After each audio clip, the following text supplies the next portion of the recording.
Julien Pinsonneau. Je viens de Saint-Hyacinthe. Je cours la course des fusées à côté depuis deuxième année du primaire. Donc, un fier mascoutin dans l'âme. Donc, très content aujourd'hui d'avoir participé à cette édition pour le 5 km et le 2 km. Aujourd'hui, j'ai fait 16 minutes 21 pour un beau parcours avec un petit peu de vent, une petite fraîcheur. Donc, je suis très content aujourd'hui de la performance. Gérard Côté, c'est mon idole de jeunesse. Très content de pouvoir faire un parcours qui est à son honneur. Puis, depuis tout le temps, j'ai tout le temps fait cette course-là avec grand plaisir depuis que je suis tout petit. C'est ce qui m'a fait aimer la course puis qui me permet aujourd'hui de courir à des niveaux nationaux, en course en raquette notamment.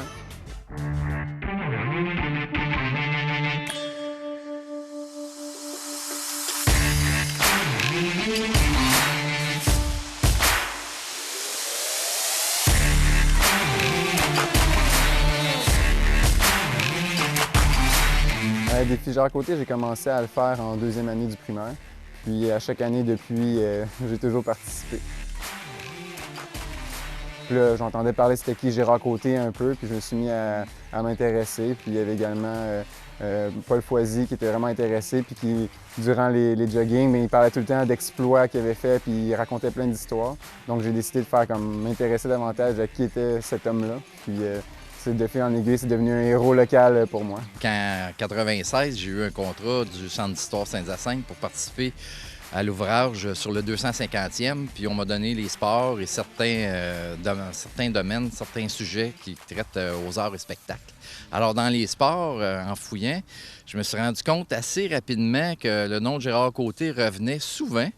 Et là, j'ai réalisé qu'on n'entendait presque plus parler. Il y avait eu la promenade ici là, qui avait été inaugurée, mais on n'entendait presque plus parler. Alors, à partir de ce moment-là, quand le travail était fini, j'ai commencé à faire des recherches un petit peu comme ça sur Gérard Côté. Finalement, j'ai publié sa biographie en 2013. Au secondaire, on avait des héros à trouver ou des acteurs importants de la société du Québec. Puis moi, j'avais déjà entendu, je savais c'est quoi le nom, je savais un peu c'était qui, mais pas vraiment en profondeur. Donc j'ai commencé à faire des présentations orales au secondaire, vraiment m'intéresser avec ça. Aussi, Paul Foisy avait sorti un livre, donc c'est une des premières choses que j'ai voulu aller voir, lire de A à Z un peu la biographie de cet homme-là. Puis j'aimais vraiment aller rechercher un peu ici et là les informations. Puis surtout avec le fameux marathon de Boston que tout le monde en entend parler, mais très peu connaissent vraiment 2h28. C'est vraiment, pour l'époque, il courait avec des souliers de cuir, puis il faisait des entraînements vraiment décousus si on compare avec actuellement ce qu'on sait, mais c'est vraiment impressionnant de voir que les performances qu'il faisait par rapport aux entraînements, comme des températures comme aujourd'hui, il pourrait dire moi aujourd'hui j'allais courir 40 ou 50 km, puis il faisait des gros blocs de millage comme ça, mais l'entraînement n'est pas nécessairement comme ça aujourd'hui, fait que c'est vraiment intéressant de voir la progression. Je pense que c'est le fait de la course, oui, il y a d'autres éléments, d'autres personnes autour avec qui on peut se comparer, mais la course, c'est vraiment un sentiment je trouve, de liberté, de plénitude. Tu n'as pas besoin d'avoir beaucoup de matériel, tu peux le faire n'importe quand, n'importe où. Tu trouves des différents paysages, que ce soit en campagne, en ville, en voyage. Tu as juste besoin d'une paire de souliers puis tu es parti, let's go. Fait que je trouve que c'est vraiment un sport qui permet de faire des belles connexions, autant personnelles que sociales. Puis on fait tout le temps des belles rencontres. Puis c'est vraiment intéressant de voir le parcours des différents athlètes qu'on rencontre parce qu'il y en a qui ont beaucoup de kilométrage derrière la cravate, puis il y en a qui, à leur tout début, avec un peu un mix de tout ça, bien, on peut faire vraiment des belles histoires.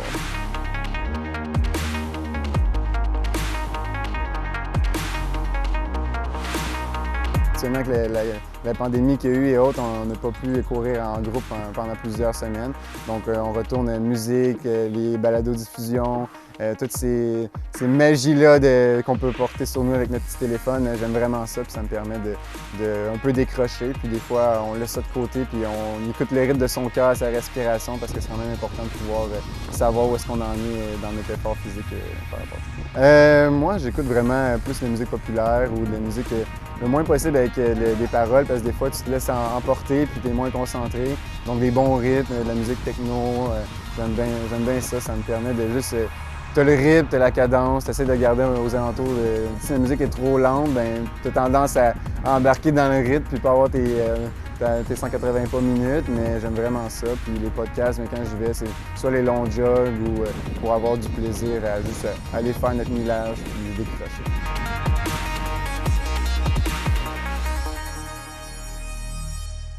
Entre 1930 et 1900, 36, il y a eu vraiment une grosse vague de courses à pied. Pourquoi? À cause qu'il y avait des courses pour professionnels. Et ça l'a amené, puis c'était une dépression économique. Donc, quand tu as une course professionnelle, il y a des bourses. Et il y avait beaucoup de gens qui étaient tentés de s'essayer à courir. Pas nécessairement tout le temps des marathons, mais des petites courses de moindre envergure pour aller chercher le 3-4 piastres, le trophée, puis la bourse qui était là. Gérard Côté a commencé comme ça.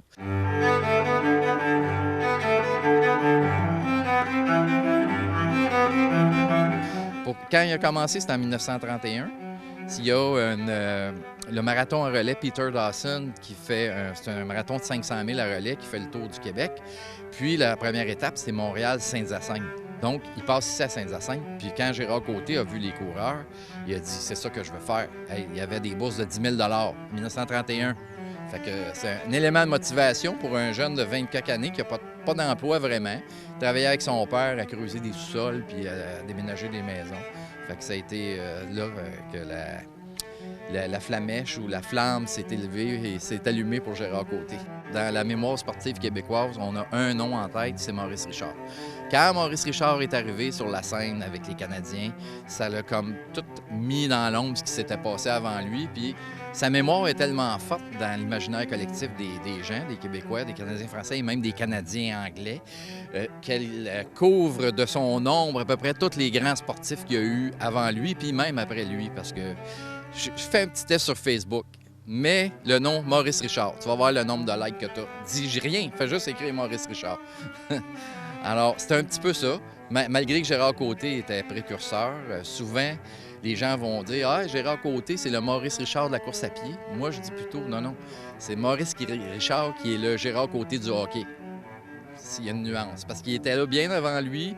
Et avant Maurice Richard, il a fait résonner le sentiment de fierté et d'appartenance des Canadiens français. Ça a été un des premiers, là, dans le fond, à porter le flambeau pour les Canadiens français. Cigare à la bouche avec tous les trucs, l'univers qui gravitait autour de lui, puis toute la course en raquette avec, tu voyais les gros parties, la bière, puis tout ça.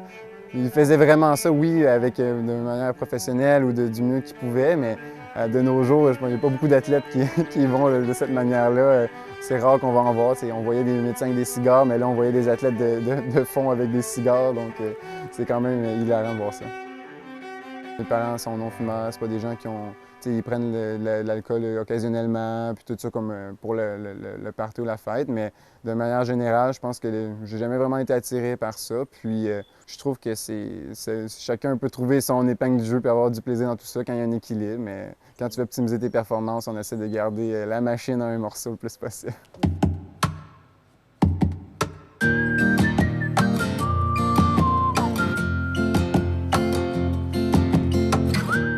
De sport, de différents volets, mais j'ai vraiment toujours aimé la partie course, peu importe le sport qu'on faisait, moi c'est ce que j'aimais le plus, même si l'entraîneur disait on fait des tours de terrain ou des trucs comme ça, moi j'étais comme all right, let's go, on est parti, puis moi j'aimais vraiment ça. J'ai tout le temps été un petit garçon quand même assez actif, puis j'avais regardé à la télé, il y avait comme les marathons pour comme les professionnels et tout, puis ils montraient qu'il y avait un auto en avant des coureurs, puis là moi je regardais ça, je trouvais ça vraiment intéressant qu'il y ait un auto qui tire les coureurs en avant, puis quand ma mère est revenue à la fin de la journée, j'ai dit à ma mère s'il te plaît, tu peux-tu être en avant, puis moi je vais revenir en courant, mais j'étais un petit garçon de 4-5 ans, gardienne non loin d'ici. Puis elle a dit OK, puis les gens pensaient que j'étais un peu... maman m'avait chicané ou autre, mais non, je voulais vraiment courir contre elle, puis elle a dit go, puis là elle avançait doucement, puis elle me suivait jusqu'à la maison, puis je revenais à la course. Puis de fil en aiguille, j'ai commencé à adorer ce sport-là.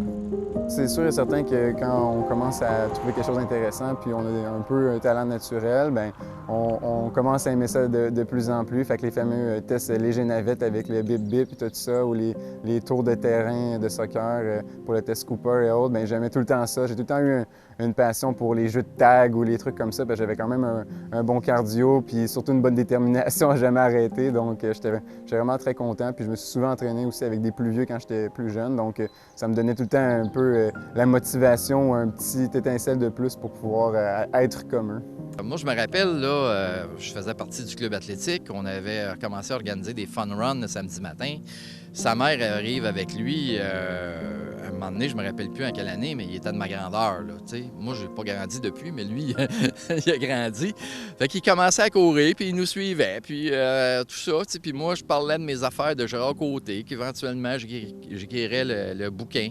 Puis je pense que quand j'ai lancé le livre sur Gérard Côté, quand j'ai rencontré par après Julien, je ne savais pas qu'il était autant intéressé par ça, par la carrière de Gérard Côté. Puis ça l'a vraiment marqué, puis je pense que ça devient plus que son idole, mais un modèle à suivre. Un modèle, un idole qui fait en sorte qu'il me prouve que la détermination puis le fait de se dépasser, se donner des objectifs, c'est quelque chose qui peut être possible quand tu y crois. Puis que, oui, il y a l'aspect être humain, l'aspect d'athlète, mais que pour réaliser tout ça, il faut après ça redonner. Une fois qu'on a atteint un certain sommet ou une certaine passion, pour faire en sorte qu'on puisse redonner à la prochaine génération pour que le sport continue de vivre. On pourrait faire ça ici, il n'y aura pas de problème, c'est ça avec les relais. Puis des petits jus, si tu veux, avec des chocolats chauds, puis des guimauves. Hein? On va te gâter aujourd'hui. C'est good, c'est good. Est-ce que tu cours toi aussi aujourd'hui? Pour le record du monde. Pour le record du monde, c'est ça. Ah ouais, vraiment. Un matin. Record de piste. On veut un record de Ah, piste. record de piste, hein? Le premier qui finit, mais aujourd'hui, c'est un record de piste.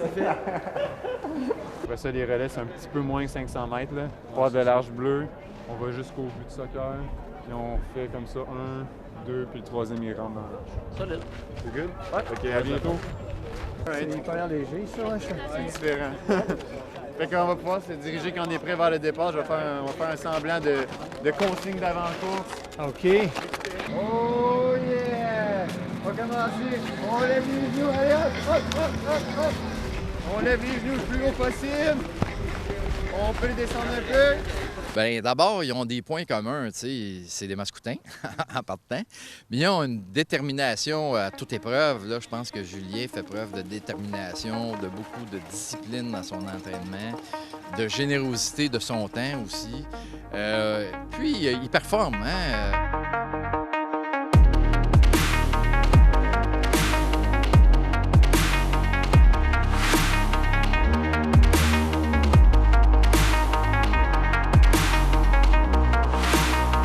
Quand tu vas lire des petites biographies sur Gérard Côté, c'est surtout en raquette qui s'est illustré au départ, mais il a fait des compétitions de patins roulettes. Genre, tu connais le film On achève bien les chevaux, où c'est des marathons de danse, mais dans les années 30, il y avait des marathons semblables en patins à roulettes qui duraient 3 semaines. Alors, il y était 2 ou 3 athlètes qui se relayaient sans cesse, là, puis il y avait des bourses, effectivement. Mais c'est en raquette là, qu'il s'illustre. Il devient champion du Québec en raquette avant de remporter des grandes victoires en course à pied.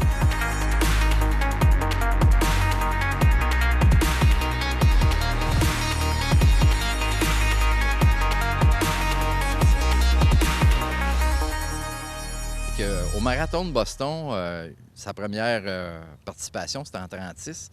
Mais en 1940, il a gagné pour la première fois le marathon de Boston. Certains pourraient dire que c'était la guerre, il y avait les meilleurs étaient partis à la guerre. Mais non, à Boston, en 1940, quand Gérard Côté remporte le marathon, il y a 3 anciens champions qui sont là. Puis il inscrit un record du parcours. Donc, Yves Blanc, Gérard Côté, il était en pleine forme, puis il était bien dans sa peau, puis ça a super bien été. Donc, en 1940, il remporte Boston. Puis, à l'automne de 1940, il va gagner aussi le marathon de Yonkers. C'est une banlieue de New York qui compte pour le championnat américain. Auparavant, de 36 à 39, pendant 4 années consécutives, il était arrivé 2e à Yonkers. Ce qui faisait que là, aux États-Unis puis au Canada, on commençait à le trouver très sérieux, puis il devenait une menace. Donc, en 40, il remporte le doublé, ce qui fait en sorte que début 41, on lui remet le trophée Lou March pour le meilleur athlète canadien. Il y a eu d'autres qui ont eu ça, Jacques Villeneuve, probablement Jean Béliveau, Maurice Richard ont eu ce trophée-là. Donc, c'est un des premiers Canadiens français parce que je pense que ce trophée-là, il a été décerné pour la première fois en 36 ou 37. Comme Paul dit, c'est un acteur oublié du sport, puis il était dans les grosses années avec des grosses vedettes aussi, puis très souvent, il passait un peu dans l'ombre parce que la course à pied n'a pas nécessairement été un sport qui était oui, tout le monde sait c'est quoi la course à pied, mais c'est pas le sport le plus incroyable à regarder ou le plus palpitant parce que les gens ils mettent un pied devant l'autre. Puis, si t'es pas un passionné, c'est pas comme le 100 mètres, plus ou moins 10 secondes, c'est terminé, puis les gens peuvent passer à autre chose, un relais qui a un peu plus d'intensité. Mais les longues distances, c'est vraiment, je trouve, c'est une mécanique incroyable de voir tout l'effort qui se cache derrière ça parce que les gens, ils voient la télé. On dirait que la télé, c'est tout le temps facile parce que quand quelqu'un est bon, il projette une image de faire « Wow, c'est vraiment incroyable » quand on regarde Kipchoge qui a actuellement fait un marathon en dessous de 2 heures, tu vois ça, puis ça a l'air tellement facile, mais il court à 2 minutes 51 du kilomètre. Je lui demanderais à n'importe qui, c'est 99,9 % de la population mondiale qui n'est pas capable d'en faire juste un, puis lui, il en a accumulé 42, un à la suite de l'autre. C'est vraiment incroyable. Il y a d'autres Québécois qui ont gagné le marathon de Boston. Il y en avait un qui s'entraînait avec Gérard Côté en 37, Walter Young, qui remporte le marathon de Boston. Un Canadien anglais qui demeurait à Verdun. Il y a eu Édouard Fabre en 1915 qui a gagné aussi, puis par après, il y en a eu quelques autres. Gérard Côté l'a gagné 4 fois. En 1943, il est dans l'armée. Puis l'armée, dans mon livre, j'ai intitulé ça « L'opération Boston », parce que quand il signe pour rentrer dans l'armée, il a comme un privilège d'avoir le temps libre pour s'entraîner.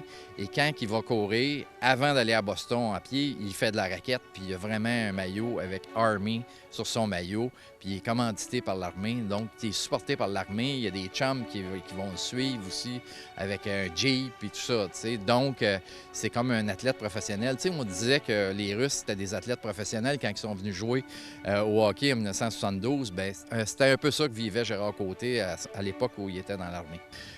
Donc, 4 fois champion du marathon de Boston, qui, à ce moment-là, est un petit peu considéré comme le championnat du monde. Même s'il y a d'autres marathons un petit peu ailleurs, en Europe, au Japon, puis des places comme ça, c'est que partout dans le monde, quand le marathon de Boston est disputé, ça fait la manchette le lendemain. Qui a gagné le marathon de Boston? C'est donc dire que la photo puis les exploits de Gérard Côté ont fait le tour du monde, simplement parce qu'il a gagné le marathon de Boston. Et si on avait un Mascoutin qui gagnait ça de ces années-ci, vous verriez comment que ça pourrait être toute la joie puis l'atmosphère autour de cette victoire-là. Bien, c'est un petit peu quand même ce qu'a vécu Gérard Côté, surtout en 1940.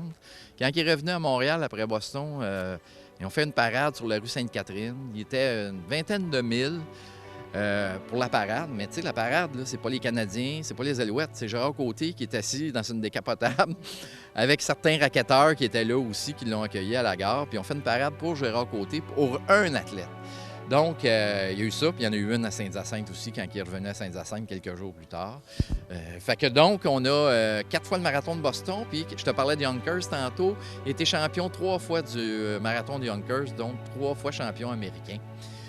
Puis en 1948, à Boston, bien, il va gagner contre Ted Vogel, qui est le champion américain de 1947. Donc, 4 victoires à Boston, 3 à Yonkers, les Jeux olympiques en 1948. Malgré une victoire à Boston, malgré une victoire à Los Angeles, parce que le gagnant du marathon de Boston en 1948 a eu comme une invitation pour aller à Los Angeles. C'était le premier marathon de Los Angeles, on peut dire ça. Aujourd'hui, je ne me rappelle plus du nom, il existe encore ce marathon-là. Ça fait longtemps que j'ai vu ça. Mais fait qu'il profite de l'occasion, il va là avec sa femme, puis ils vont voir les studios, ils rencontrent Bobo, mais il remporte la victoire. Là, le Comité olympique canadien exige quand même qu'il fasse la course de sélection qui a lieu à Hamilton. Et puis, d'ailleurs, il remporte la victoire à Hamilton. Puis, il y a quelqu'un, il y a quelques semaines, qui nous a apporté le trophée qu'il avait remporté. Et il était perdu. Alors, on a le marathon, le trophée du marathon d'Hamilton pour la première position. C'est un bel artefact parce que c'est notre premier Olympien, hein, Gérard Côté. Mais pourquoi il n'a pas gagné aux Olympiques? Bien, c'est ça. C'est que là, tu vois, là, je te parlais de Boston, Los Angeles, Hamilton. Ces 3 courses-là se font en l'espace d'à peu près 2 mois. Là, il y a 1 mois de repos, il s'en va aux Olympiques. Puis il s'est entraîné très, très fort. Pendant l'hiver 47-48, il a fait beaucoup de musculation. Ce qui fait en sorte, même, il y a, avant de dire le résultat, la ville de Saint-Hyacinthe lui donne 500 $ pour aller aux Olympiques. Fait que plutôt que de prendre le bateau avec ses coéquipiers de l'équipe canadienne, il s'en va en avion pour arriver 3 semaines avant les Jeux olympiques pour s'acclimater au climat humide de l'Angleterre. Donc, parce que les Jeux olympiques de 48, c'est à Londres. Et malgré tout, il commence son marathon, ça va bien, mais au bout d'à peu près une dizaine, 10-15 km, il y a une crampe dans une cuisse qui ne lâche pas, qui s'en va, qui revient. Alors, il finit en 17e position. Ah oui, donc c'est fou. Tu le vois toute l'année dans le processus olympique, il gagne les courses, puis c'est lui le meilleur, mais finalement, arrêt avec la guerre quand il est dans son pic de physionomique, puis après ça, quand il a la chance d'y aller, bien, ça n'a pas été la meilleure journée, mais je suis sûr qu'au fond de lui, il savait que c'était peut-être déçu de ne pas avoir la petite coche olympique dans sa boîte de réalisation, mais juste le fait d'y avoir été en tant que Québécois marathon, je sais pas, je pense sûrement un des rares à avoir été.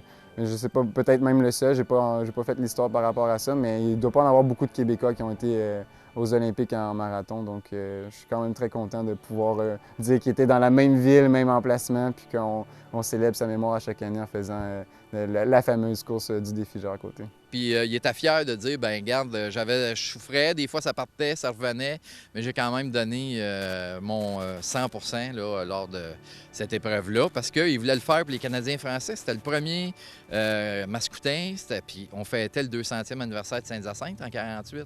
C'était le premier mascoutin, puis il était vraiment... c'était un espoir de médaille, il ne faut pas se le cacher. Là. Il était gagnant du marathon de Boston en 48. T'es possiblement espoir pour une médaille. Qui a travaillé au niveau de l'armée, qui a eu des rêves olympiques qui étaient un peu décousus ici et là, puis qu'il a continué aussi après à vouloir s'investir au niveau de la société. Je trouvais que ça faisait un acteur qui avait un bon fond puis une bonne vision d'ensemble de la société, puis je trouvais que je me retrouvais un peu par rapport à ça. Je te parlais de Yonkers tantôt. Il a été champion 3 fois du marathon de Yonkers, donc 3 fois champion américain. Puis en 1948, à Boston, bien, il va gagner contre Ted Vogel, qui est le champion américain de 1947.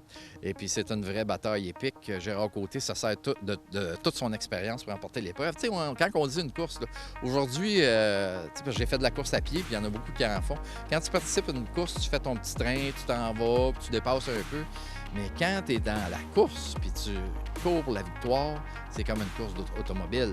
Là, tu uses de tactique, tu uses de plein de trucs pour essayer de remporter la victoire. Donc, en 48, avec Vogel, Côté dit à Vogel, écoute, c'est toi là, qui es le champion. Moi, je suis ici parce que je veux m'entraîner pour les Olympiques, mais t'as de l'air en forme.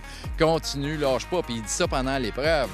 Là, il dit ça, mais quelques minutes après, il le dépasse, puis il zigzague devant lui. Quand il revient à côté de lui, quand on y sert de l'eau, ben, il s'arrose la tête, ça revole sur l'autre. L'autre, il pogne les nerfs, puis à un moment donné, il arrête, puis il dit là, si tu veux, on va se battre tout de suite, là, tu sais. Gérard Côté fait l'innocent. Mais ça fait partie de ses tactiques de course pour aller jouer dans le mental de son adversaire. Et finalement, il remporte le marathon de Boston en 48. Moi, je suis quand même quelqu'un qui aime ça être fair-play, qui aime être en jeu par rapport à tout ça. Je ne vais jamais faire de coups bas.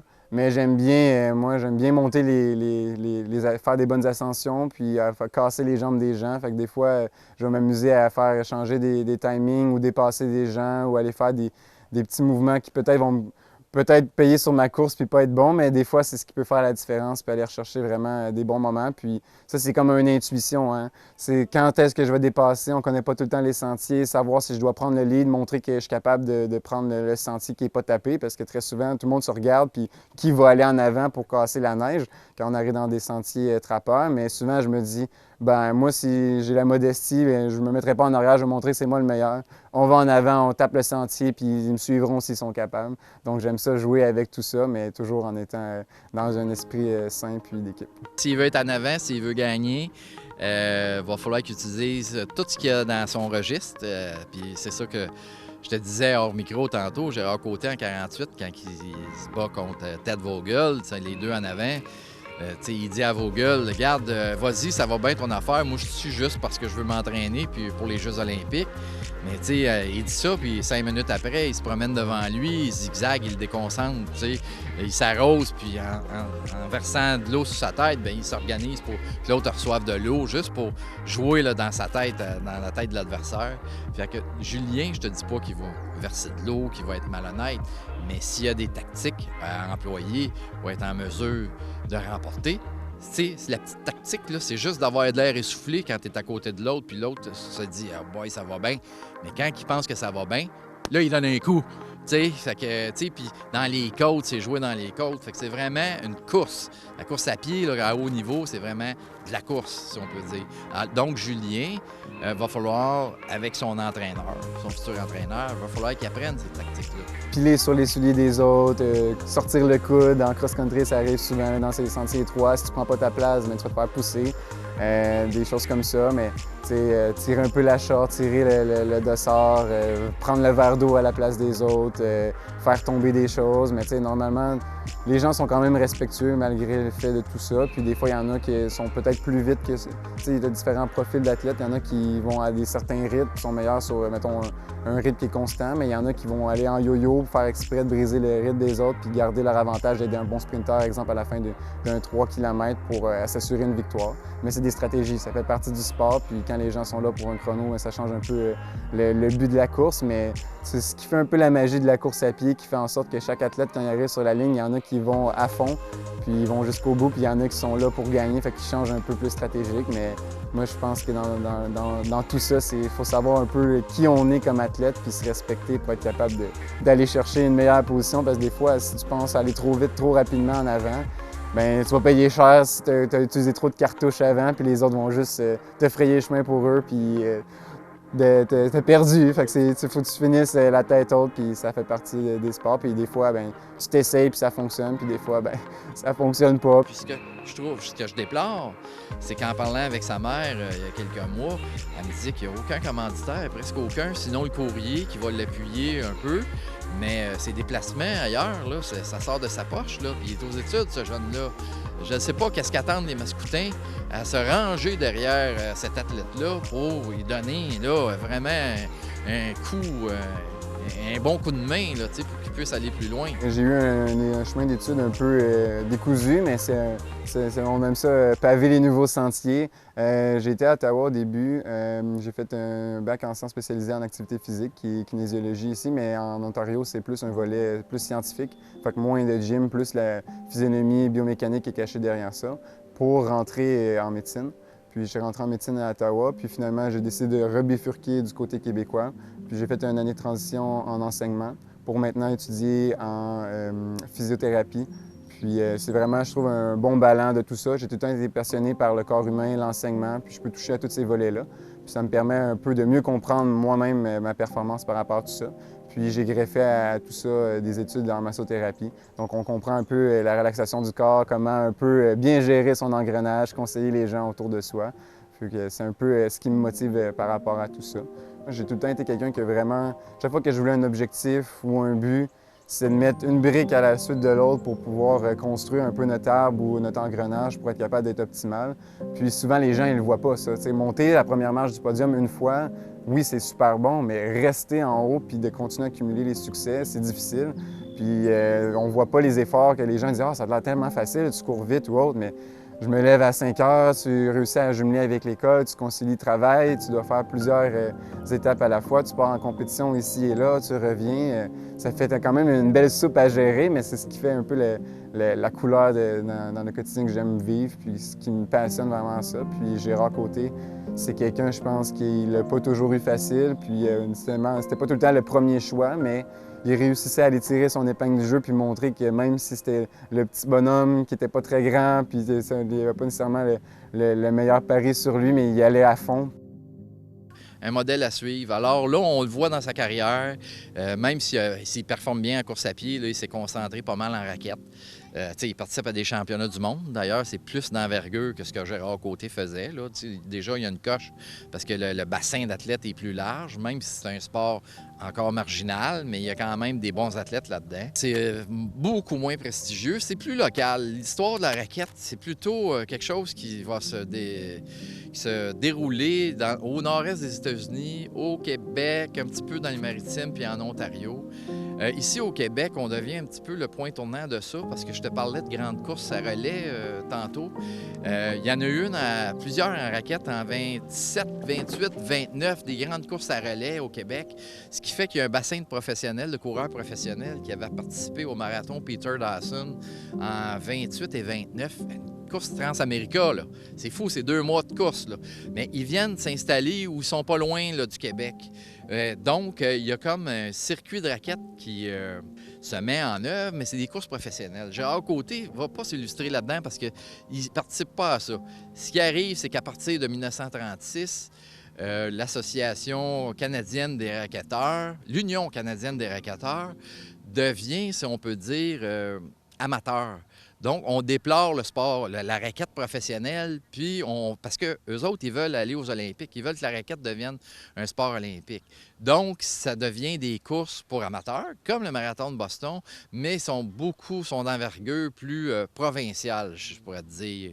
Mais il fait sa marque là-dedans, un certain nombre. C'est ça qui donne son envol vers la course à pied. Parce qu'après quelques victoires en raquette, après la guerre, tout ça, il y a un de ses coéquipiers, Lloyd Evans, qui vient courir ici en raquette parce que Gérard Côté organise le marathon de Saint-Hyacinthe de 47 à 1975. Puis les 3 premières années, c'est des courses en raquette de 16 km. Lloyd Evans le bat. Il est beaucoup moins efficace en raquette, Gérard Côté, qu'en course à pied. Il y en a plusieurs qui pensent que c'est même pas un sport. Quand on dit la raquette, tu cours, tu marches, qu'est-ce que tu fais avec ça? Donc ça a commencé, il y a eu un volet avec Martin Fontaine qui a été commencé avec le club athlétique il y a 6 ou 7 ans environ. Puis il y a eu un hiver où on allait au parc des Salines, puis on allait courir course-marche. Parce que la plupart des gens, dans ce temps-là, il n'y avait pas encore des raquettes technologiques vraiment. Puis c'était vraiment un début aux sources, puis on revenait à tout ça. Puis j'ai vraiment aimé ça. On partait des petits groupes, la magie, c'était le soir, à l'hiver, avec les petites lumières, les sapins, la lune. C'était vraiment quelque chose de magique qui m'a vraiment fait accrocher. Au début, je courais avec des bottes d'hiver, puis je voulais pas avoir froid. Puis fil en aiguille, on comprend qu'il ne faut pas nécessairement mettre des bottes, mais c'était vraiment le fun de comprendre juste le fait de courir, que c'était pas juste possible de le faire sur la route ou dans des gyms, mais qu'on pouvait aller à l'extérieur, dans des sentiers hivernales, puis sortir des sentiers battus, puis aller tracer son propre chemin. C'est vraiment le fun l'hiver. Ouais. Ça existait plus ou moins. Il n'y avait pas de circuit développé au Québec.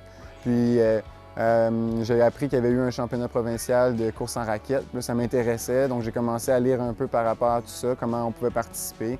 Donc ma première course a été à Sainte-Julie. Donc ça a bien été, j'avais gagné, c'était vraiment le fun, puis je pensais pas avoir autant de plaisir que ça. Puis après ça m'a amené à La Tuque faire le championnat provincial, puis j'ai réussi à récolter la première place aussi. Fait que j'étais comme « wow, c'est vraiment incroyable de voir qu'est-ce qu'on peut faire avec l'univers de la course en raquette », puis rencontrer David Leporo, qui était vraiment une figure de marque, puis un athlète incroyable. Puis il était champion du monde, puis après il était venu me voir, il m'a pris un peu sous son aile, m'expliquait un peu c'était quoi davantage. Puis un de mes amis d'Ottawa, qui était Adam Kourakis, on a fait vraiment plusieurs courses dans des petits circuits ici et là en Ontario. Donc c'était vraiment le fun d'aller sortir en aventure, faire des sentiers de courses qu'on ne savait même pas qu'ils existaient. Donc c'était vraiment le fun. À date, j'ai 2 titres de champion canadien. Donc, puis j'ai 3 titres de vice-champion aussi, puis une 3e place. C'est vraiment ça va changer un peu en fonction des différentes saisons, comment les athlètes se sentent. Mais ce que j'aime vraiment beaucoup, c'est d'aller sortir du pays, voir un peu ce qu'il y en a pour se comparer à d'autres athlètes. Donc les championnats du monde, les championnats nord-américains, voir un peu ce qu'il y en a. Comme cette année, j'ai fait le circuit aux États-Unis. J'ai fini premier du classement pour ce qu'il y en est il y a comme une catégorie non américaine, là. Donc j'avais gagné ce volet-là, le volet international. Puis j'ai vraiment aimé ça, faire ma marque. Je commence à être vraiment connu du monde de la course en raquette. Tu te promènes de plusieurs places à haute. En Argentine, voir des gros posters. J'avais gagné l'édition de la Copa Extremo. Puis de voir des gros posters de 10 mètres de toi dans la ville avec les gens qui t'appellent le champion, qui veulent des signatures. Puis c'est vraiment le fun de voir que tu peux marquer les gens de belle façon. Puis de voir que oui, on est plus ou moins connu ici, c'est pas ce que je recherche non plus, mais d'aller dans d'autres pays, exemple aller au Japon, puis qu'il y ait certains Japonais qui te reconnaissent puis qui veulent des signatures, ou des gens de l'Espagne, Italie, France ou autre, puis on commence à avoir des belles connexions, puis avoir un certain respect, une notoriété, c'est quand même le fun de vivre une vie d'athlète à un certain niveau, sans nécessairement de vivre tous les jours, parce qu'il y en a là-dedans que c'est des athlètes semi-professionnels ou professionnels ou en fin de carrière de d'autres sports. Donc c'est difficile de se comparer à des gens qui font encore des équipes olympiques dans d'autres sports, mais c'est quand même vraiment le fun de pouvoir être sur la ligne de départ avec eux puis dire « Ah, j'ai Joseph Gray à ma droite avec, mettons, d'autres champions français ou autres, puis dire « OK, je pars avec eux, puis il faut que je les suive le plus longtemps possible ». Puis je me suis mis à lier d'amis avec, exemple, Stéphane Ricard, qui est le Français qui a gagné 3 ou 4 fois le championnat du monde. Puis il y a des Québécois qui sont laissés un peu dans l'ombre avec tout ça, avec Maxime Leboeuf, qui a déjà gagné le championnat canadien, qui a gagné le championnat du monde quand ils ont été à Québec. Donc c'est vraiment des belles figures que les gens, souvent, ils ne savent pas vraiment c'est qui, mais c'est souvent des belles relations d'être. Puis j'aime beaucoup ces gens-là. Gérard Côté, c'est pas comparable. Gérard Côté courait en raquettes de bois qui sont très lourdes. Là, Julien, il y a des raquettes d'aluminium ou en composite qui sont profilées, qui pèsent presque rien. Il y a des espadrilles là-dedans. Gérard Côté avait des mocassins. Ce qui faisait... C'est sûr qu'il y a une technique différente de courir en raquette aujourd'hui. Même à l'époque, c'était différent, mais aujourd'hui, c'est encore différent. Mais, tu sais, Gérard Côté, il remporte le championnat provincial autour du Parc La Fontaine. Une journée qu'il n'y a pas de neige. Fait qu'il course à l'asphalte, là. Tu sais, on n'est pas là. On n'est pas dans les mêmes eaux. Fait que je te dirais qu'en raquette, Julien, il a déjà pris la mesure de Gérard Côté, puis il y a une bonne marche sur lui. Ah, peut-être. Si on retourne la question, c'est certain, mais on faudrait aussi calculer aussi dans l'équation le fait que je lui donne des belles raquettes, puis qu'on change un peu, parce que lui, il courait avec les grosses raquettes de Babiche. Parce que c'est difficile de comparer les temps en raquette, parce que ça change beaucoup en fonction de la météo, les conditions de neige et tout. Mais je pense que je pourrais bien tirer mon épingle du jeu si on pouvait retrouver ou créer un fantôme de lui comme dans les jeux vidéo pour courir. Là. Je pense que ça serait facile de pouvoir suivre le tout. Comme je parlais avec Paul, j'ai eu un peu le petit crochet dans la case internationale course en raquette, puis il disait en comparaison et tout, je l'avais un peu dépassé. Fait que là, maintenant, le prochain chapitre, ça va être le marathon, aller m'attaquer lentement mais sûrement pour aller voir si je peux réussir à me rapprocher de sa marque ou éventuellement, j'aimerais ça la battre. Mais c'est sûr que c'est difficile de comparer les époques, mais personnellement, ça va vraiment juste faire une petite émotion pour dire OK, ben mon héros local, j'aurais pu peut-être courir avec lui ou du moins le suivre sur plusieurs kilomètres. Donc, c'est vraiment un petit baume, un petit côté que je trouverais vraiment agréable à atteindre. Il performe. Oh oui, il a des super temps. Là. Il est très bon. Là. Je pense qu'il a fait quelques demi-marathons, certainement. Et il performe très bien. Puis il m'avait dit lors de notre dernière rencontre qu'il attendrait encore quelques années pour le marathon. J'ai bien hâte qu'il soit rendu là parce que là, dans le fond, on va avoir plus un comparatif. Parce que ce qui est difficile à l'époque, c'est que dans le temps de Gérard Côté, on a des courses qui se déroulent en 1000. Et là, aujourd'hui, on est en kilomètres. C'est plus tout à fait la même chose. Et malgré les moyens qu'on avait à l'époque, aujourd'hui, le chronométrage est beaucoup plus précis. Fait que, puis le chronométrage, puis les mesures de distance là, des épreuves. Là. Des fois, ça peut être aléatoire parce que on sait plus ou moins si on a vraiment 10 000, tout ça. Aujourd'hui, on peut se fier à ce qui se passe. Là, mais il y a des comparables. Il s'en va derrière Gérard Côté, puis tranquillement, il fait des trucs pour assurer sa renommée parce qu'il grandit. Moi, j'ai 27. Tranquillement, mais sûrement, dans mon optique c'était 28 ans, c'était un peu ma cible pour le marathon. Puis après ça, ben, je vais commencer à 1, 2, 3, puis jusqu'à temps d'avoir une certaine performance qui va être au niveau qu'on espère, parce que je suis certain que si je travaillais fort, je pourrais me qualifier actuellement pour le marathon de Boston et tout, de moments mythiques, mais je veux pas juste me qualifier et avoir un temps qui est, comme monsieur, madame, tout le monde, un peu plus élite, mais qui n'ont pas nécessairement les bons temps, mais je veux être proche du 2,35, 2,30 éventuellement, puis descendre dans ces eaux-là, mais il faut attendre, il faut être patient. Par rapport à tout ça, on garde le plan de match, on avance la tête haute. Puis le corps va très bien jusqu'à maintenant. Là, le prochain objectif, c'était de rebattre ma marque de demi-marathon en course partagée. Mais là, on ne sait pas s'il y a des courses officielles qui vont avoir lieu cette année. Puis on ne sait pas encore si le circuit de course en raquette international va avoir lieu ou non. Mais je garde quand même espoir que ça va bien aller, puis ça devrait reprendre les activités tranquillement mais sûrement. Mais je suis certain que je vais réussir à faire mon petit bout de chemin. Puis le marathon, c'est sur le long terme. Hein, entre 35 et 38 ans, c'est là qu'on va avoir le pic de performance. Puis quand je vois des athlètes comme Kipchoge actuellement, qui n'est pas un jeune athlète, mais qui a vraiment travaillé étape par étape, et peut-être été des fois mis pas sur les projecteurs sur lui, mais qui a réussi à aller rechercher vraiment des choses incroyables. Mais je suis aucunement du même niveau que lui, mais je sais que le fait qu'on peut avoir des objectifs puis on bâtit des bons piliers, bien, on peut aller vraiment loin. Bien, je ne suis pas nécessairement un sprinter pur et dur, mais j'ai quand même une bonne vitesse malgré tout ça. Je peux quand même aller bien tirer mon atout par rapport aux fins de course. Souvent, je finis quand même très fort, puis je m'accroche bien, puis c'est rare que j'abandonne si quelqu'un me dépasse dans les derniers, puis je ne laisserai pas ma place. Donc, d'habitude, les gens, ils me redoutent, là, comme je dis, avec mes grandes jambes. Très souvent, des fois, ça peut faire une petite différence en fin. Puis surtout en raquette, quand on commence à caler dans la neige, mes grandes pattes, comme ma mère a dit toujours, ça me permet d'aller chercher une coupe de position, comme au championnat canadien cette année. J'ai eu des problèmes de raquette, puis je pense que ça m'a permis d'aller rechercher des positions, malgré tout ça, avoir des grandes jambes. J'ai un volet comme individuel en course à pied aussi, que ce soit de 5 km à demi-marathon que j'aime bien faire. Mais ce que j'ai découvert aussi, c'est les courses partagées, qui est vraiment un volet que j'adore, de pouvoir faire vivre l'émotion de la course à pied à quelqu'un qui est à mobilité réduite. Donc briser l'isolation, puis leur montrer qu'eux aussi peuvent un peu devenir des sportifs à part entière, malgré le fait qu'ils ont un handicap ou tout simplement une diminution de mobilité.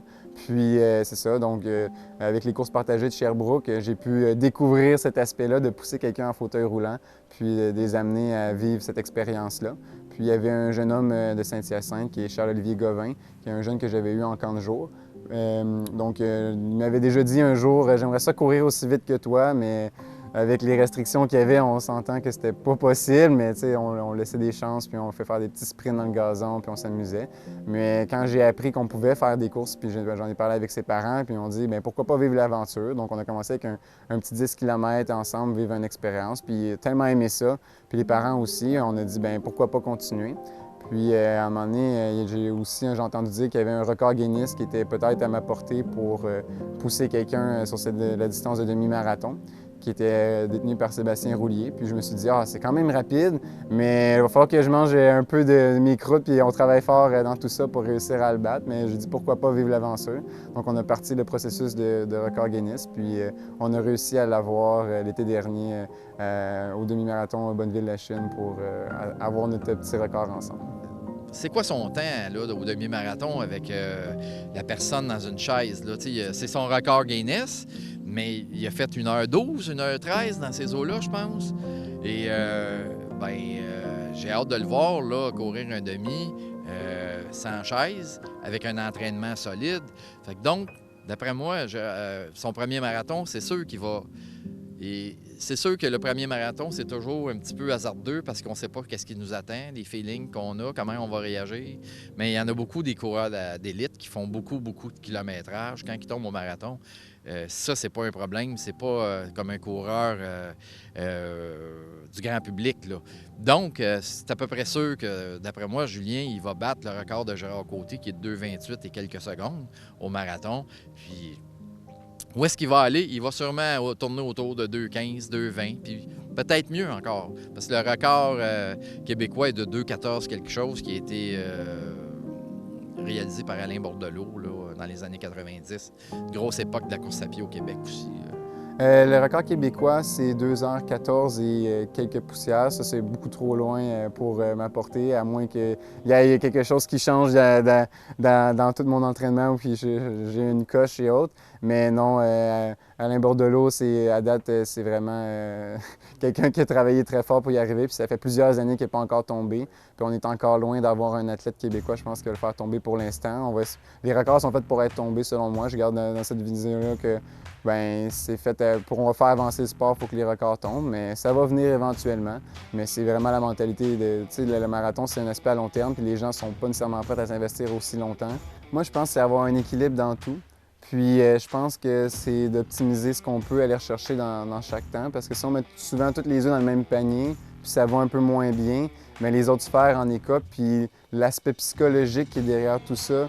Des fois, on n'est peut-être pas à notre pic en entraînement, mais si notre tête, elle veut vraiment l'avoir, je pense qu'on peut le réussir, parce que même quand j'ai fait mon record Guinness l'été passé, c'était une température comme aujourd'hui, super chaude. Je regardais mes parents, je suis chaud puis j'ai même pas commencé. Faut que je réussisse à avoir vraiment l'énergie pour y arriver. Mais quand je suis arrivé sur la ligne de départ, puis j'ai tellement dit au petit jeune homme, il m'a regardé, il m'a dit « on va l'avoir aujourd'hui », il m'a juste dit ça. Ça m'a donné toute l'énergie pour y arriver, puis l'aspect de ne pas abandonner. Fait que je pense que ce petit volet-là va peut-être être ma clé du succès à y arriver. Bah, c'est certain que c'est une petite fleur. C'est vraiment l'expérience de faire vivre le tout. T'sais, je sais que c'est un temps qui est quand même impressionnant, mais que si on met des gens peut-être un petit peu plus rapides que moi, peut-être qu'ils vont réussir à le faire. Mais moi, c'était vraiment pas de niveau personnel que je voulais le faire, mais vraiment pour montrer à ce jeune homme-là que oui, peut-être que tu as un certain handicap, une limitation intellectuelle, mais que toi aussi, tu peux réussir à avoir un rêve d'avoir ton nom dans un livre. Ils regardent, tous les jeunes qui regardent le livre des records Guinness sont tellement impressionnés de voir ce qu'il y en a là-dedans. Puis se voir soi-même dans le livre, c'est vraiment quelque chose, je pense qu'il était tellement content de vivre que moi, ça me donnait vraiment beaucoup, j'en parle encore, j'ai la chair de poule, mais c'était vraiment le fun de pouvoir vivre le tout en famille. Surtout, tout le monde est venu nous encourager. On a eu du suivi quand même local impressionnant par rapport à tout ça. Puis c'est devenu une petite vedette, puis il était vraiment très content. Puis je suis fier d'y avoir permis de vivre une expérience comme ça avec les bolides Cartus. C'est tout le temps le petit running gag qui est ressorti, mais oui, tout le monde me dit « Ah, mais t'as pas réussi à le battre, t'as fini en avant de Julien. » Fait que tu peux le dire que t'es plus vite que lui, puis oui, définitivement, il finit en avant de moi, puis avec grand plaisir qu'il peut faire tout ça, puis l'avoir vu faire les petites entrevues aussi à la fin, c'était vraiment le fun de pouvoir partager un moment comme ça avec lui, de vivre un peu ce moment de gloire-là, puis de se reculer, puis lui permettre, lui et sa famille, d'avoir vraiment une petite vitrine par rapport à ça. S'il veut vraiment suivre les traces de Gérard Côté, il faut qu'il aille sur la distance marathon. Je pense qu'il attend d'être dans la trentaine pour faire ça, parce que marathonien, justement, il atteint un petit peu son meilleur niveau dans la trentaine. Il y a ça au départ. Il y a le fait aussi que Julien est très, très généreux de son temps. Mais quand il va se concentrer sur le marathon, il va falloir qu'il laisse ça un petit peu de côté, puis qu'il pense à lui, à son entraînement, puis qu'il focus vraiment. Dans le fond, ça va être un entraîneur ça va y prendre pour venir le coacher, venir l'appuyer, faire des recherches de commandites. Tu sais, là, ça va y prendre de l'appui. Puis je pense qu'il est au seuil d'arriver là. Mais ce qu'il fait actuellement, il est en train de faire sa renommée parce qu'il donne de son temps, il performe, puis il devient modèle pour des jeunes. Fait que ça, c'est pas à dénigrer non plus. C'est que les jeunes le voient aller, puis il n'est pas encore arrivé à son plus haut niveau. Il est capable d'en prendre Julien encore. Mais c'est ça, là, il devient un modèle pour les jeunes. Ces jeunes-là aussi, tout à l'heure, ils vont grandir, puis ils vont finir par le pousser. Selon moi, c'est super important de véhiculer sa passion pour redonner aux autres, dans le sens que la course, oui, il y a le volet qu'on parle de performance, ça c'est une chose, mais moi ce que je prône beaucoup, c'est si tu aimes quelque chose autant que ça, puis ça te permet d'avoir un équilibre de vie, mais il faut le faire sur le long terme. Moi, ça m'attriste de voir les gens qui tant passionnés à faire un aspect de course, mais comme par exemple, là, c'est la pandémie, il y en a plusieurs qui sont plus motivés du tout à courir et courent plus parce qu'il n'y a pas la petite médaille ou l'aspect de compétition ou autre, l'aspect fondamental. Puis je me rends compte que moi, l'aspect fondamental de la course, ça fait partie implicite de moi. Puis ça m'amène à dire, comme Julien, t'aimes tellement la course que tu n'as pas besoin d'avoir nécessairement de facteurs extrinsèques pour y aller. Mais quand je peux faire la combinaison de j'aime vraiment ça plus un facteur extrinsèque, mais ça me donne encore un avantage pour aller encore plus vite, plus loin, puis avoir des défis à m'apporter. Tu sais, lui, quand il était jeune, là, il était, je pense, impressionné par les gens qui étaient au loisir, au soccer, en course à pied. Peut-être que dans un certain sens, la gang du club athlétique, on le motivait à courir. T'sais, il était impressionné, puis il a vu des gens parmi des gens qu'il a rencontrés qui sont devenus un petit peu des modèles à suivre pour lui. Puis je pense qu'il y a des gens, des bénévoles qu'il a rencontrés en loisir puis en sport, pour lui, c'est devenu une seconde nature de faire ça. Premièrement, pour aider les jeunes. Mais en plus de ça, il ajoute une œuvre caritative à ça. Il ramasse des fonds pour certaines affaires, dont Jeunes en santé. Donc, c'est extraordinaire ce qu'il fait. Mais moi, je prétends qu'à un moment donné, s'il s'en va sur le marathon, il va falloir qu'il concentre plus son énergie sur sa course à pied, quitte à laisser ça de côté pour quelques années, puis faire peut-être des représentations. Mais c'est mon avis, mais c'est pas moi qui décide, c'est lui. Je veux avoir un certain niveau.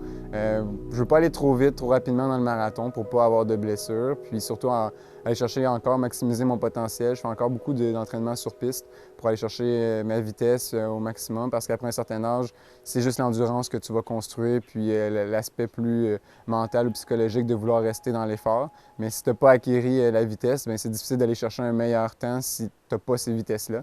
Donc, on en fait lentement mais sûrement, mais juste comme hier, je me suis rendu à Actonville de Saint-Hyacinthe pour... j'ai fait un 45 km puis j'ai eu vraiment du plaisir à faire le tout, malgré la chaleur, mais c'est vraiment un dépassement personnel. Oui, bien moi, je veux vraiment continuer à paver le sentier jusqu'à temps que j'aie mon dernier souffle. J'aimerais ça me rendre le plus loin possible en faisant l'activité physique. Donc moi, il y en a plusieurs que je vois de mes collègues qui, oui, performent peut-être mieux que moi sur la scène universitaire ou canadienne, mais très souvent, les gens y arrêtent après un certain temps, puis soit choix personnel ou pour eux, c'est terminé de se mettre autant de pression que ça. Mais moi, c'est vraiment un mode de vie que je veux garder.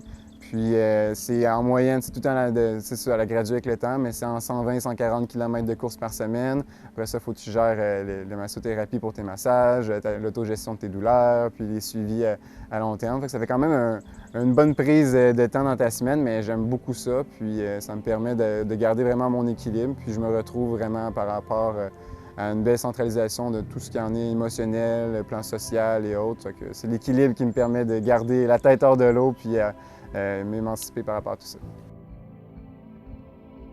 J'aspire à me rapprocher des temps. J'ai des amis qui se sont lancés et tout. Puis j'essaie de me comparer par rapport au temps qu'ils font, mais le marathon, comme on dit, c'est quand même une grosse bête à affronter.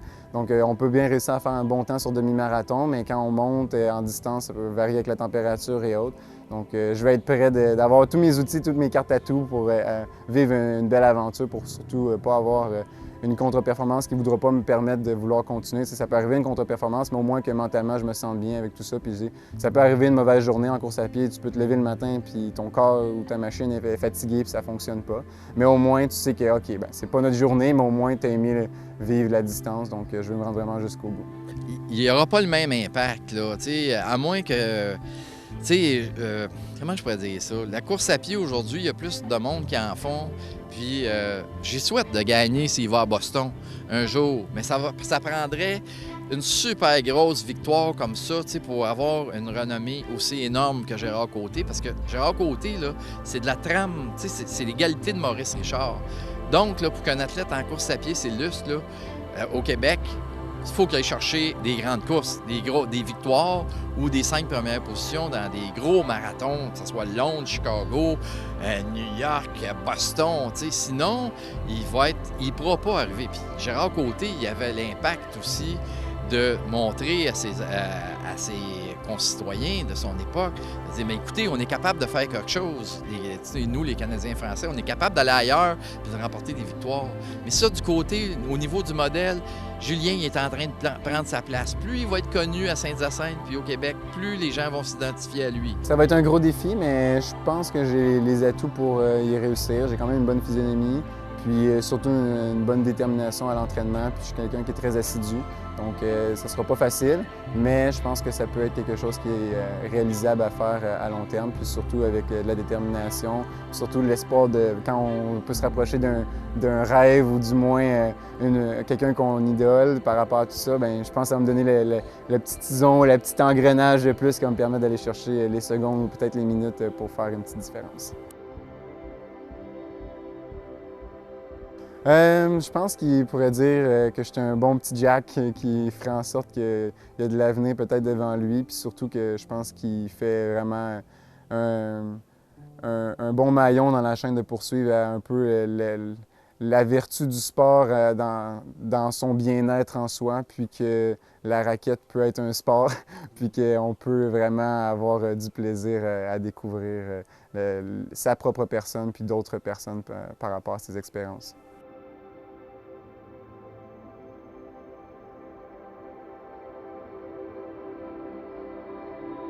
Il va faire sa marque dans la mémoire collective des Mascoutins, Julien. Il est bien parti.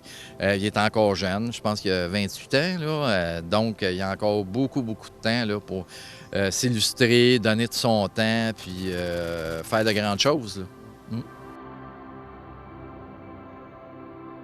Je veux vraiment vivre l'expérience de course le plus longtemps possible. Jusqu'à la fin, j'espère, de mes jours. Ça, c'est l'objectif. Puis sinon, bien, ce sera mes petits-enfants qui me pousseront en Cartus